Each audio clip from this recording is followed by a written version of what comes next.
right, and here we go again. It is November. That means it is time for NiceGate, and we are coming up very quickly. It's only in a couple weeks away, and I'm thrilled to have our one of our spotlight speakers here with me today, Monica Burns. We are really excited. You are kicking off the Stronger Together podcast to really get people excited about NiceGate. So I know you've been attending a long time, but for those Mhm. who this is their first NiceGate, I'd love for you to introduce yourself, share a little bit about all of your impactful work, and we're going to dive into some of your sessions. You bet. So excited to connect with everyone. My name is Monica Burns. I'm a former New York City public school teacher, born and raised in New York. So NiceGate is by default one of my favorite events of the year. I think I've been to like 10 of them. It's hard for me Wow. to believe. I say that with hesitation, Matt, because I did the look like on my events calendar. I said, I don't even want Okay. to put that in my LinkedIn post because I Right. can't believe that that's actually true. But you can do the math on that one.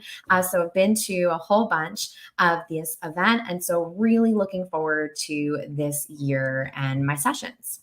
Wonderful. Yeah, 10th. I've been going for 3 years. And for those I haven't met, and you'll see me throughout the lead up, I am Matt Joseph. I'm an assistant superintendent here in Massachusetts. This will be my third NiceGate. So I'm looking forward to be a part of that as well and see all of the impactful educators like yourself and diving into listening to spotlight speakers, which you are again this year, and listening to all the wonderful content. And of those 10 or close to it, depending if you're off by one, is there one that you're like, oh, I remember this from NiceGate?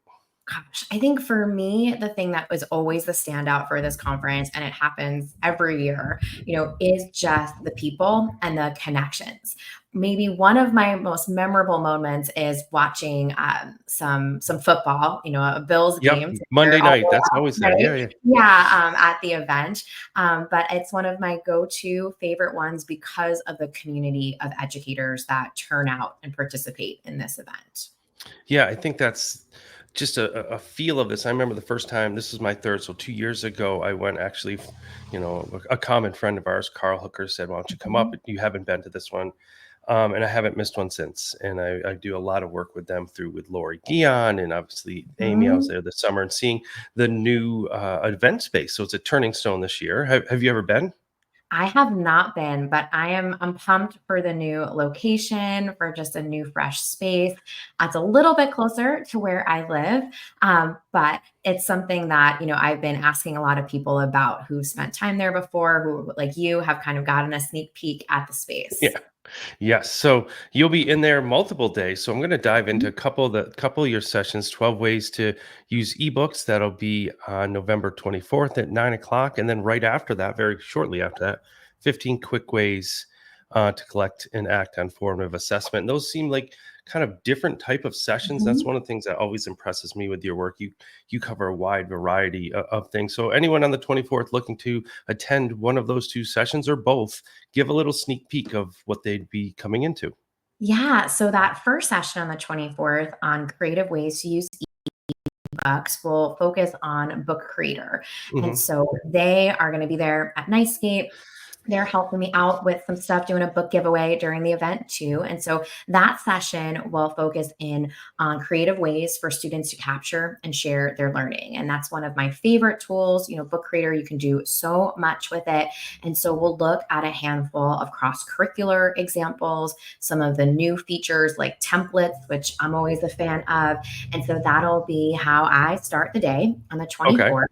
And then the second session is all on formative assessment strategies. So, one of my favorite ways to think about classroom technology integration is how to get a deeper, fuller picture of student understanding. And with tech tools, we can hear from more students, give them more choice and options for how to share their learning, and build routines that really make sure we have actionable information, right, on a group of students. So that's what that session will be about. There's some AI connections in that second session, too, of course, Okay. with some tools that help you check for understanding or develop formative assessments with the help of AI.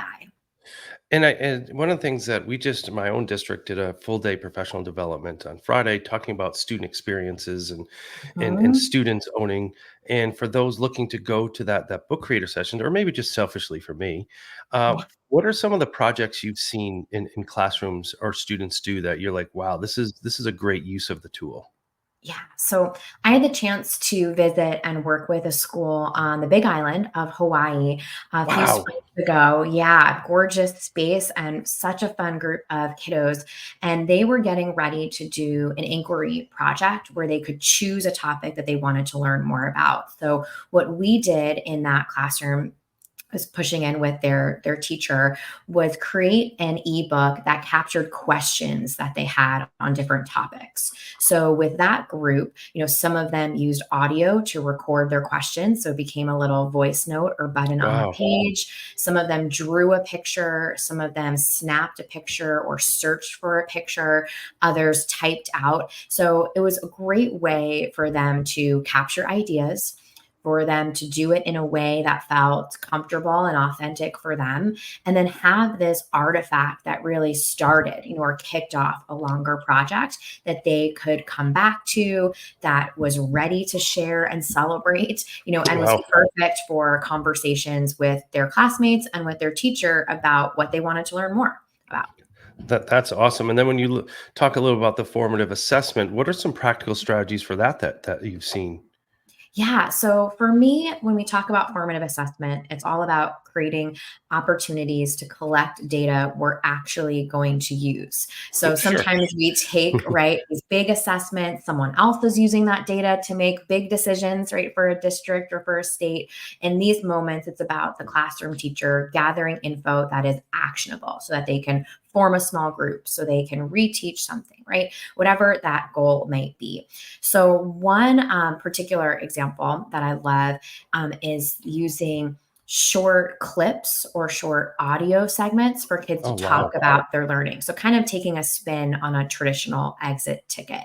And Adobe Express, I've done some work with their team. I just led a training in Staten Island last week where we had like 100 educators trying this Wow. out together. So, very doable. It's their animate from audio feature. And so, with Okay. this one, you choose a character and a background. You can even upload your own background. So imagine a student taking a picture of their math notebook, right, and putting that in the background, whatever they want. And then you record your voice. And so you make that Wow. character talk. And now you have something where you don't have to be on camera. You have a short clip you can share, right, or upload or add to anything, right, that you want to. You could do it with something small or something a larger part, right, of a documentation of a learning journey, but a great way for kids to take some ownership, to think about how they want to phrase something, and then make a video they can share with a classmate, but then, of course, with their teacher to check in. No, that's great. And for those who are watching or maybe even listening, one of the things you've seen on the bottom is Monica's website, classtechtips.com, because she's just sharing a very brief overview of what she's going to do at Nicegate. But the content that you put out, it's I subscribe every week. It's one that I am religiously reading. So I want to make sure to plug that because not everybody who's watching this will be able to go to Nicegate. But Mhm. the before we dive into your next day session, I really want you to talk about this because as someone who is in the field and I share out your resources and share out the things Mhm. that you do because it's so practical. Talk about a little bit of what they would see. So if you log into her site, you'll see this big inviting page with so many things on it. But what are some things that people would see if they go onto your page? And for our listening audience, it's classtechtips.com. Yeah, so I started the blog in 2012. So there's oodles of resources there and even a search bar on the blog page that can help you find something, right? So if you're looking for a particular resource, that's one way to do it, and then everything new is just kind of at the top.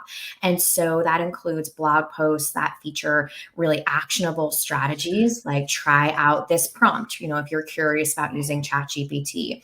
It includes some listicles, like if you want to do timelines with your students, here's some tools that you might want to consider and some of the benefits of each of them. And then it also includes a quick way to listen to my podcast, the Easy EdTech podcast. Mhm. So with that, you can either press play on the web, search for an episode, or get the quick link to listen on Spotify or Apple Podcasts or whatever your place is, your favorite Sure, place, sure. right, to listen to podcasts, even YouTube. And so if you are not attending or cannot attend one of Monica's sessions or not at NICEGate, make sure to check that out because it is an ongoing resource for all of us to learn from. And I can't believe the amount of effort that you put into that. It's just really inspiring. And I know you shared a few of your first day sessions and some of your second day session or one of your second day sessions, EdTech Essentials. I'd love for you to talk on that. We're then going to come back to the app Smash. So that is November 25th at 8:30 in the morning in the showroom. So EdTech Essentials. This sounds like it's a full day workshop. Yeah, right. Well, it's the title of my book from ASCD and ISD, actually, is EdTech Essentials. The second edition came out earlier this year, and it's all about making the most of classroom technology. And this particular session really focuses on two of the essentials, Hmm. which is the generate one. So using Okay. AI as an instructional tool to generate content for students, and then create, or what creativity looks like in the classroom in this age of AI, if you will. So this is a session that I've done for oodles of groups, kind of in the 60-minute session, all the way from North Dakota to other parts Wow. of New York. So it's one where we look at some examples.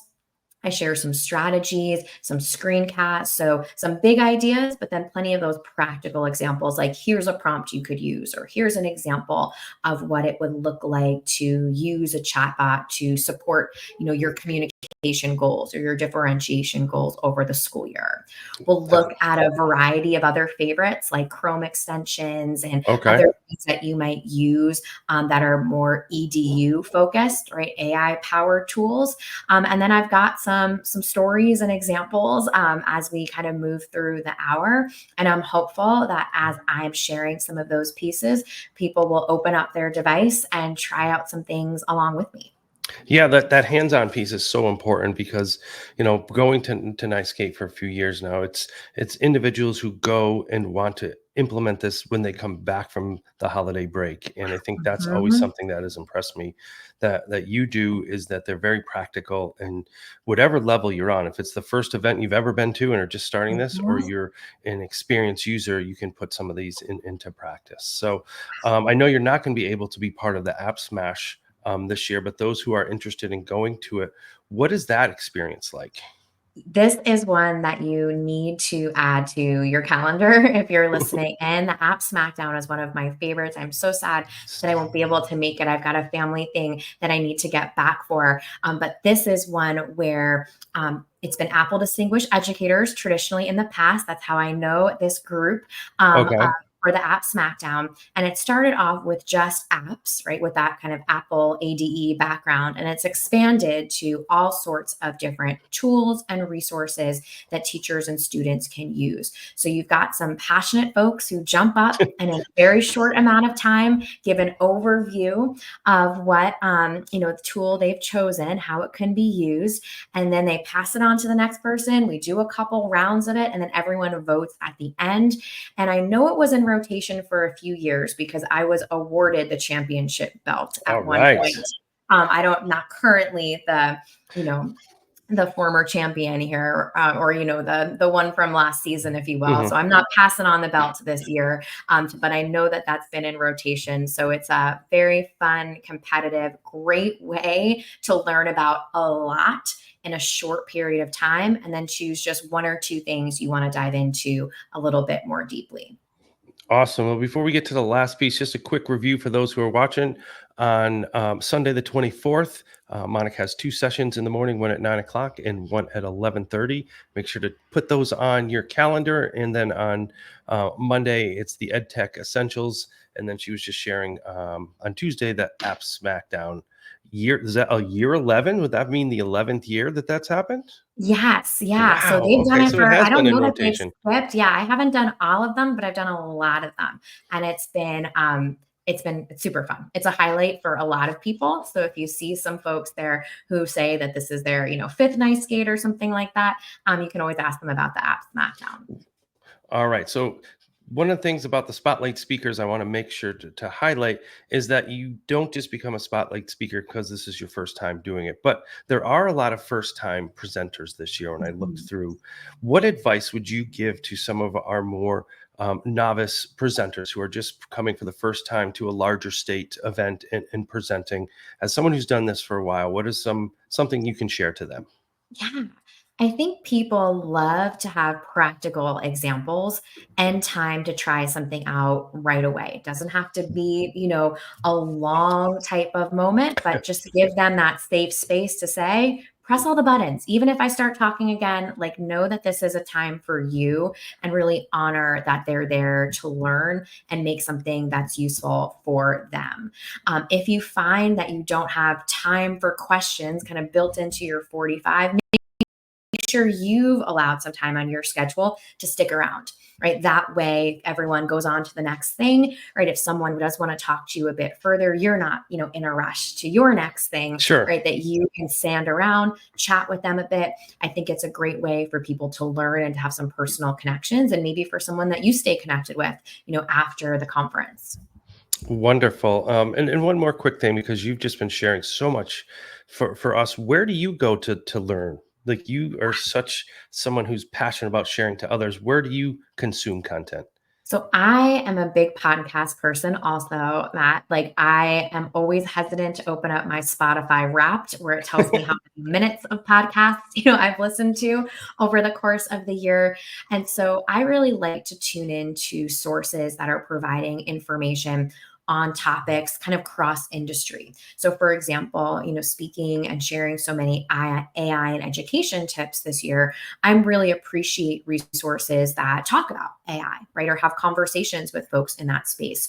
So Kara Swisher and her On Mhm. podcast is one great example where she brings on experts on a lot of different things. But this year in particular, a lot that can speak to where AI is right now and where it's going. So I love an audio format, particularly to learn. Wonderful. Well, Monica, thank you so much for taking time to join us today, and I look forward to seeing you in a couple weeks at Turning Stone Casino. Yeah, you bet. See you there. See you there. And for all of you who this is the first one you've ever watched or listened, we have a full slate of spotlight speakers from now till the 24th when we attend Nice Gate. So make sure to continue to tune in, listen, and learn from all of these amazing educators. So, Monica, we'll see you in a few weeks. And for all of you listeners, make sure to follow Monica, subscribe to her website, all of her resources, and we'll see you at Nice Gate 24. See you soon, Monica.